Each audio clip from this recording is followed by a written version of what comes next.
Xbox Game Pass. It's not just another service from Microsoft, it's actually a way of life. And I understand people will see this video and think I'm randomly hating on Xbox again, but I feel like a lot of what I'm saying needs to be heard, and all I ask is that everyone pays attention with an open mind and feel free to tell me if they agree in the comments, or if you disagree, that's fine, but at least give me a decent rebuttal as to why you disagree. This is probably a very controversial video, but sometimes if you have a platform, you need to be able to speak up, and I honestly hope people give me a chance. And actually, to be perfectly clear, I don't care about Microsoft's money or if they lose money on this. I'm just trying to show off a little bit different perspective than the one everybody portrays right now. We literally just saw a showcase of Xbox games, and it should have been a showcase of the world's most powerful console, but it ended up being a Game Pass advertisement. And we hear the news that one requirement for Microsoft was that every game in that showcase had to be a day one Game Pass game. And that's not exactly a great way to showcase a quote-unquote 12 teraflop monster console, especially since no gameplay was actually shown and there were no big third-party games present.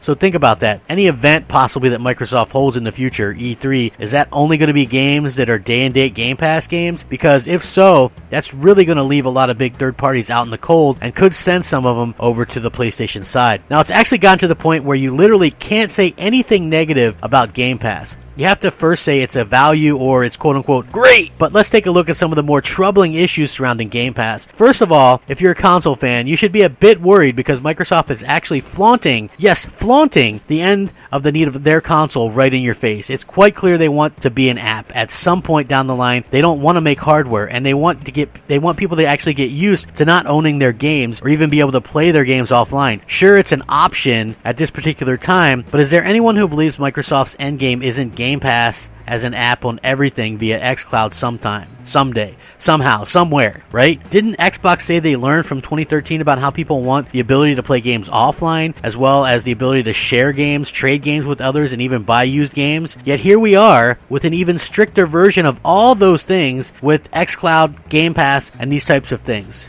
Right? Think about it. How fast we are to forget these things. Now, game ownership aside, Microsoft is creating a subsect of gamers who feel very entitled to games for a particular price. A good example of what I'm talking about, it was with Cyberpunk 2077, right? It was heavily rumored that Cyberpunk would either release day and date as a launch into Game Pass, or that it would launch very shortly after. Now, this line of thinking could potentially cost CD Projekt Red millions of dollars because people would just come back, on the Xbox side and say, hey, I'll just wait for it to come to Game Pass, right? Or maybe not pre-order it because they thought it was going to go to Game Pass day one. That's a very, very dangerous line of thought. Now, thankfully, CD Projekt Red put an end to that and said that there's absolutely no plan for Game Pass for Cyberpunk. So, if Game Pass were such a great option for everybody, why would CD Projekt Red actually come out and quickly put an end to the rumor? Well, simply put, Game Pass is a fine option for old games or smaller games, indies, and it's really kind of like one of those type of situations. It's proven that indies can actually gain some sales from Game Pass, while the jury's still out on big AAA games and the impact it has on those sales themselves. We can all sit there and guess that Gears of War 5 didn't do as well because it launched on Game Pass day and date, and that brings up another problem. They designed Gears of War 5 for a more casual audience to try on Game Pass specifically. Back before Gears of War launched in September 2019,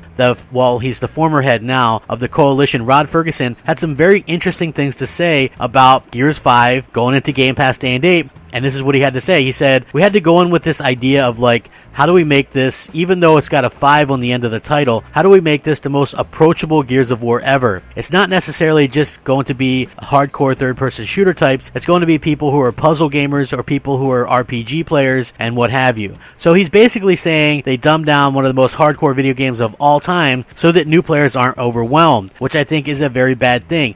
He further went on to say, multiplayer's inclusion of a robot drone Jack, a support class character in Gears of War, was another pole holding up the Coalition's big tent. Jack flies around, repairs fortification, revives allies, and distributes gun and ammo. Now, the role in there, Ferguson said, specifically for players who want to contribute to hardcore multiplayers but aren't accustomed to that idea of a fast-moving, cover-taking, pixel-hunting, gun-shooting character, once again, turning that was the face of the Xbox 360 as the hardest hardcore games, and then trying to turn it into something it's actually not. He then finished up the interview, saying the following. He says, we even did that on Versus. The Versus community in Gears is seen as somewhat hardcore audience. You go in, you wall bounce, you take a shotgun in the face 5 times, and you quit. So one of our mandates, now they mandated this, one of our mandates was we designed a new mode that was more welcoming called Arcade, which slowed down movements, increased weapon variety, made it more rewarding to get kills, and made it easier to get kills. obstacles. He says, what we did with Gears 5 to the best of our ability was try to remove as many barriers as possible. So again, you have this hardcore franchise that absolutely is loved and beloved, and people, grew up with it. They got an Xbox 360 for it, and they're completely trying to cater to people who aren't going to stick around long term in this franchise, right? So I can tell you from experience, the multiplayer crowd was never happy about the changes in Gears of War 5's multiplayer. All these changes they made to draw in casuals, but casuals were never going to stick around long term to begin with, and that's one of the Game Pass's biggest issues. There's no need to make every game for every single person. Taking an established franchise like Gears of War and making it noob friendly isn't going to chase off hardcore fans, you know what I mean? It's actually going to chase off the hardcore fans, and the casuals aren't going to stick around very long anyway, so you end up with a dead game. You end up with a tentpole franchise, a $1 billion franchise, mind you, that used to sell 10 plus million copies per game, and now it's completely out of the top 50 most played games on Xbox Live, behind the likes of like Madden 18. It's absolutely ridiculous to think about it. Now, Game Pass was also a huge factor in the amount of microtransactions in Gears of War 5. Sure, you can play hundreds of matches and earn iron, but they would rather you spend real money on it instead. They even went as far to add killing animations. You can buy those for $5 and up. Gamecast becomes more like a holding point for free-to-play games. Microtransactions are like the ads. Everything is designed to actually nickel and dime you for your money. Now, what is the main attraction for Xbox Game Pass? Obviously, all the first-party content going day and date into the service is a huge bonus, and pretty much the main reason people subscribe to the service. Yet when you look at the quality of the exclusives Microsoft have actually put into the service, you start to see a trend, and that trend doesn't look too good, my friends. Let's take, for example, Crackdown 3. Now, this game scored a 60 Metacritic score and was unfinished at launch. You couldn't even team up with your friends in the multiplayer. The game was also severely scared back in terms of what we were actually promised, and we were promised full destructible environments, 4-player co-op campaign. Those things really never made it into the game, and it was just a huge letdown. And this was after multiple delays and after Microsoft supposedly put more money into the development. So again, this is the type of game that ends up in Game Pass. Then let's take a look at Sea of Thieves. That's a 69 Metacritic score, and it's a games as a service from Rare. Rare does good work. Now, this game launched with next to no content. Sure, it's really good 2.5 years later, and it's actually been quite successful for Microsoft in gathering over 15 million players in that time, but I feel like it's never a good thing to launch a full-price game with hardly any content in the idea that you'll quote-unquote fix it later. Quality and content should always be there right from the start. So again, I like the game. I'm not trying to downplay Sea of Thieves. I just think that as a whole, you launch a game without any content, and that's not a good thing. That's not a good thing to put onto gamers. We can look at State of Decay 2, another games as a service game. Now, I'm sort of sensing a theme here from Microsoft. Anyway, this game scores a whopping 66 on Metacritic and was a glitchy, bug-filled mess that completely lacked content. Sure, they added some more expansions over the years, but even they had to remaster their own game and re-release it 2 years after launch because it was so bad. And that's exactly my point. Putting half-finished first-party games into Game Pass shouldn't even be a thing. It shouldn't be a consideration. Now let's take a look at Bleeding Edge from Ninja Theory. Now, this is a game from one of Microsoft's biggest new studio acquisitions. This is an online-only multiplayer MOBA that scored another whopping 66 on Metacritic as well. Are we seeing the theme yet? Are we seeing it? Because I can see it loud and clear. It was scored poorly for lack of content, and it actually never went into the top 50 most played Xbox games, and it never even went into the top Game Pass games either. It's likely already abandoned by Microsoft, and the physical copy was going for a mere $5 2 months after launch. Ouch! $5 2 months after launch. Wow. Now, Grounded is another smaller game made by Microsoft's new studios, Obsidian. It launched directly into Game Pass, completely unfinished, and is another example of an incomplete game. It's a games as a service being pushed out because there's nothing else really available. Again, I'm not saying that the game is terrible. I'm just saying it's an incomplete game, okay? There's a troubling trend of Microsoft's games being shifted into games as a service, and even Forza Motorsport seems to have been shifted into that category, which means they can release an unfinished game and then add to it later, including microtransactions, loot boxes if they so choose.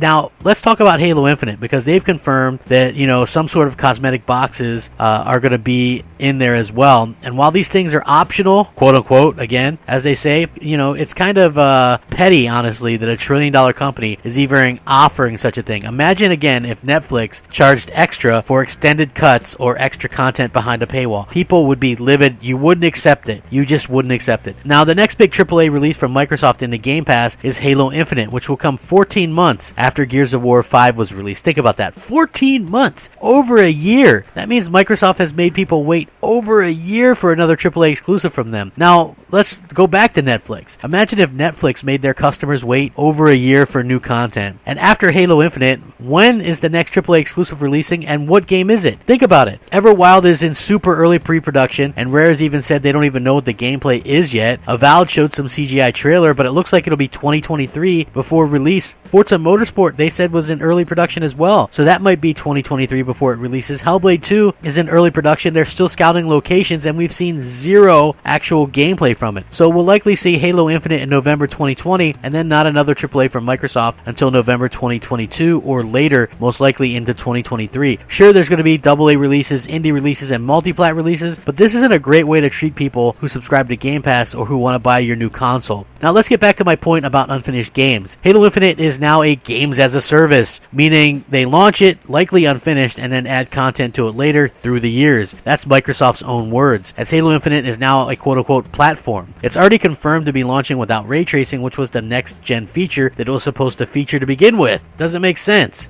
So once again, another games as a service incomplete game goes into Game Pass in the hopes that it gets better through time. Once again, let's go back to the Netflix comparison. Microsoft compares themselves to Netflix all the time, so why can't we? Imagine Netflix publishing a movie or a third of a movie and then saying, we'll get around to it with the other parts. Again, it doesn't make sense. Xbox Game Pass has become the catch-all for mediocre first-party Xbox exclusives, and the data backs it up. While Halo Infinite won't release until this November, most likely anyway, it's pretty clear how it'll probably score on Metacritic, and it could very well become the lowest-rated mainline Halo game ever. Bungie must be ticked off seeing what 343 has turned Halo into. Now, going back to the theme of entitlement, how would Xbox gamers react if Game Pass fails and Microsoft stops it? Would they go back to spending $60 to $70 on games again? Right now, it's been confirmed that Xbox Game Pass isn't making money. Microsoft already confirmed that. In fact, even if 10 million people were paying for Game Pass for an entire year at $10 a month, that only covers Halo Infinite and likely Gears of War 5's development costs and marketing costs. But we have to keep it real in saying that there's a lot of people only sampling Game Pass for $1. Or they did the deal where they turned their existing gold into Game Pass Ultimate for $1. That's what I did, and I'm covered through 2022, and all I did was pay that $1 one time because I had Xbox Live Gold through then, and then $1 converted what was left, so I have years of Game Pass for $1 one time. Now, one of the things I hear over time is that Sony will have to do their own Game Pass version soon with PlayStation Now, putting all first-party games into the service day and date. Ugh, I hate this line of thought. This is what I absolutely hope never, ever happens. Sony right now is the only company doing big single-player AAA experiences with absolutely no microtransactions, no multiplayer tacked on needlessly. You know, we also covered how Microsoft already admitted how they aren't making money off Game Pass. Sony as a company depends heavily on the PlayStation division. They can't really afford to take a long-term bet that a service like Game Pass would pay off for them. It'd require a huge investment up front with no payoff in sight. And unlike Microsoft, Sony doesn't really do games as a service, half-finished, low-quality games. There's no room, nor do I want microtransactions in single-player games. So luckily, Sony makes the type of AAA exclusives millions of people go out and actually buy. The Last of Us 2 surpassed 5 million copies in a week. Ghost of Tsushima became the fastest selling new IP from Sony this generation with 2.5 million in a matter of days, which is absolutely fantastic when you think about it. Again, if we want to be real, Microsoft had no choice but to send their little wanted games like ReCore, Crackdown 3, Sea of Thieves, State of Decay 2, Bleeding Edge, and the rest to a service where people might actually go ahead and try them without a larger upfront commitment or fee. If we actually look at the games on Game Pass, it's a mix of mediocre Xbox titles, Xbox 360 titles, Xbox One games that weren't huge sellers, or old games that most likely people already played, with some exceptions, of course. I don't want to make it sound like they're all bad because there's obviously some pretty good content on there. To top it off, a lot of these games on sale are $5 and some of them under $10. Like for the $180 a year for Ultimate Game Pass, you could likely buy almost all the games and the services you actually wanted anyway. Does Game Pass have a place? Absolutely yes. But is it Game Pass also holding back Xbox? Also yes, and I'll explain this. Microsoft says they have 10 million Game Pass subscribers. The bulk of these are probably sticking around for the first-party exclusive content that drops day and date. The reason Microsoft